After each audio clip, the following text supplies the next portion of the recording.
I stared at the last letter on the table. My hands were trembling. My brother quietly walked toward the window. Rain had started outside, and the sound of the droplets made the silence in the room even deeper. "Do you think it will all end with this letter?" he asked. I lifted my head. "I don't know, but I don't want to run anymore." He smiled slowly. I opened the letter on the table. The paper was old, yellowed, like a secret hidden away for years. The letter read, "If you are reading this, you are very close to the truth. But you do not know everything yet. There was not only one secret in the basement, there is another room." My heart began to race faster. "Another room?" I whispered. My brother lowered his head. "I was there." Those words froze me. "What do you mean?" He spoke slowly. "There is a hidden door behind the basement. I lived there for years." My eyes widened. "But how?"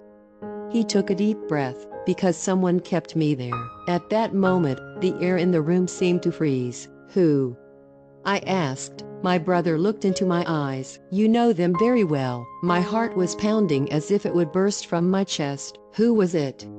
I whispered. He spoke softly. "Our Father." In that moment, all my memories collided in my mind, and for the first time, I understood. This story was not just about a lost brother. This was the story of a hidden family secret.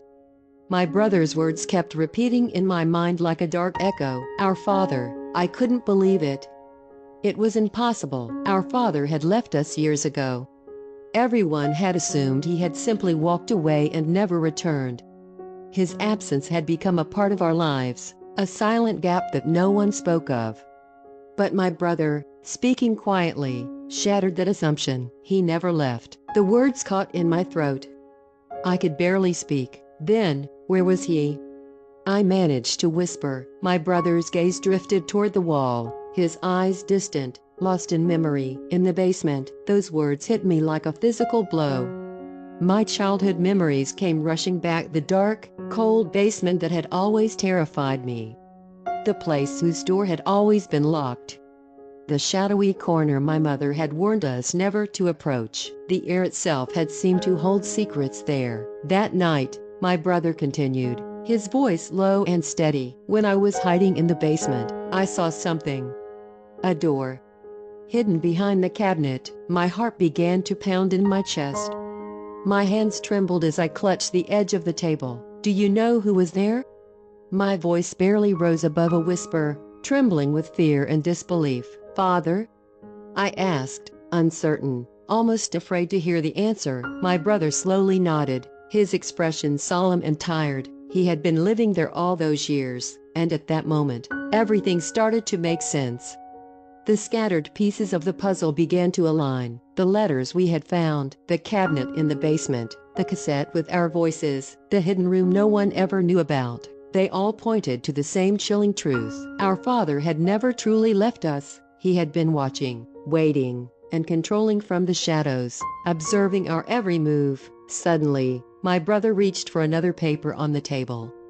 It was a new letter, sealed, yet somehow it seemed heavier than the others. I opened it cautiously. My breath caught as I read the words. "If you are reading this, it means he is already free." A cold shiver ran down my spine. At that exact moment, a heavy door somewhere in the house groaned open. My brother and I froze. We exchanged a look, silent but full of understanding. We knew that sound immediately. It was familiar, too familiar. The basement door was opening, and we both knew, with a terrifying certainty, that what we had been trying to uncover for years, every secret, every hidden truth, was finally coming face to face with us. As we moved deeper into the shadows, the air grew colder, heavier, pressing down on our shoulders like a physical weight. Every step felt like wading through invisible water. My breath came in short, panicked bursts. Yet I couldn't turn back. Not now, not after coming this far. The photographs on the wall shifted as we passed. Faces blurred and reformed. Some were of me, some of my brother, some I couldn't place, yet they all carried the same silent accusation. We had forgotten, ignored, or hidden from the truth for far too long. A sudden sound made me jump, a soft creak, like a door opening somewhere unseen. The shadows quivered. Whispers threaded through the air, unintelligible at first, but then they became words. Remember, remember the 13th night, the hidden, the lost. I swallowed hard. My heart pounded in my chest. The memory I had tried to suppress for years surged forward, unbidden. The basement, the hidden cabinet, the locked door, the photograph where I was asleep, and then, the fourth child, my lost brother, standing silently, watching. "It's here," I whispered, barely audible. All of it, everything we tried to forget. My own voice sounded alien in the darkness. My brother's hand tightened around mine, grounding me. "We have to face it," he said firmly. "If we don't, it will consume us." The shadows ahead thickened, coiling like serpents. A faint glow appeared, a single light source in the distance, illuminating a door partially hidden behind the darkness. The door seemed old, worn, but unmistakable. "The hidden room, that's where it all started," my brother said, his voice trembling. "The 13th night, the letters, the photographs, and him." A shiver ran down my spine. I knew without asking, he meant our father. As we approached, the shadows seemed to pulse, breathing, alive. Whispers rose in a chorus, overlapping, growing louder. "Remember, or you'll be next." I stopped, my chest heaving. My brother looked at me. "We go in together." No hesitation, I nodded, fear and resolve mixing in my veins. Together, we pushed the door open. Inside, the room was smaller than I remembered, but the air was thick, suffocating. Dust hung like fog. And there, at the far end, a single photograph floated mid-air, glowing faintly. My heart stopped. I recognized it instantly. It was the photograph from my dream, the one where I was asleep, and someone stood behind me at the door, back turned. I stepped closer, drawn by an invisible force. The shadows around the photograph shifted, forming a tall, indistinct figure at the edge of the room. My breath caught. The memories converged, past, present, and fear all entwined. "It's showing us everything," I whispered. My brother nodded grimly. "And now, we finally understand why it all happened.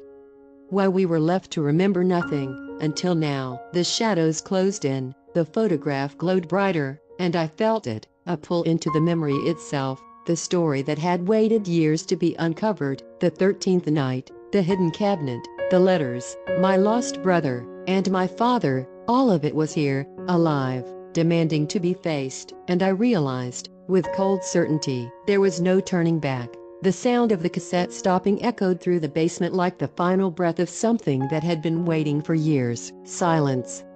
A heavy, suffocating silence. No one moved. The four of us stood there, staring at the old tape recorder as if it might suddenly come back to life and continue speaking.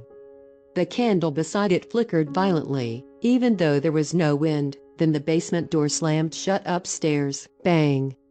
Everyone jumped. "Did you hear that?" Layla whispered. "Yeah," Murad said slowly. "And I don't think we're alone anymore." My heart began pounding so loudly that I could hear it in my ears. I looked toward the staircase leading up from the basement. Darkness. But not the normal kind of darkness. This one felt alive, like something was standing there, watching us. "Maybe the wind closed it," Samir said nervously, but we all knew that wasn't true. The wind couldn't close doors from inside the house, and the wind definitely couldn't whisper, because now we heard it, a faint sound drifting down the stairs. At first it sounded like the creaking of wood, then like breathing, slow, heavy. Watching, Layla grabbed my arm tightly. "Please tell me you hear that." "I do," I whispered. Murad slowly picked up the small key with the number 7 that we had found earlier. "The tape said something about another room," he said quietly. My stomach dropped. "There are no other rooms in this house." Murad turned toward the back wall of the basement. "You sure about that?" For the first time, I noticed something strange. Behind the shelves filled with dusty boxes, there was a door, or at least what used to be a door. The outline was barely visible beneath layers of peeling wallpaper and old wooden boards. My chest tightened. That door wasn't there before. Samir stepped closer, brushing dust away. On the center of the door was a small metal lock. and scratched into the wood beside it were 3 words, "Do not open." Layla immediately stepped back. "Nope. Absolutely not." Murad looked at the key in his hand. The number on the lock was faded, but it was still visible. 7. We all looked at each other. "No way," Samir said. Murad took a deep breath. The tape said the truth was hidden. He slowly pushed the boards away. The old wood cracked loudly in the silent basement. Then he raised the key. My heart felt like it might explode. "Murad, maybe we shouldn't." Click. The lock opened. For a moment, nothing happened. Then the door slowly cracked open by itself. Inside was a narrow staircase descending even deeper underground, a place none of us knew existed. Cold air rushed out from the darkness below, and with it, a whisper, soft, broken, but unmistakable, a voice. It said only 2 words, "You came." Layla gasped. That sounded like. Murad froze. His face turned pale, because we all recognized the voice. It belonged to someone who had been missing for 13 years, my brother. And he was calling us from the darkness below. The candle suddenly went out, and something deep under the stairs laughed. If you enjoyed this story, don't forget to hit the like button and subscribe to the channel.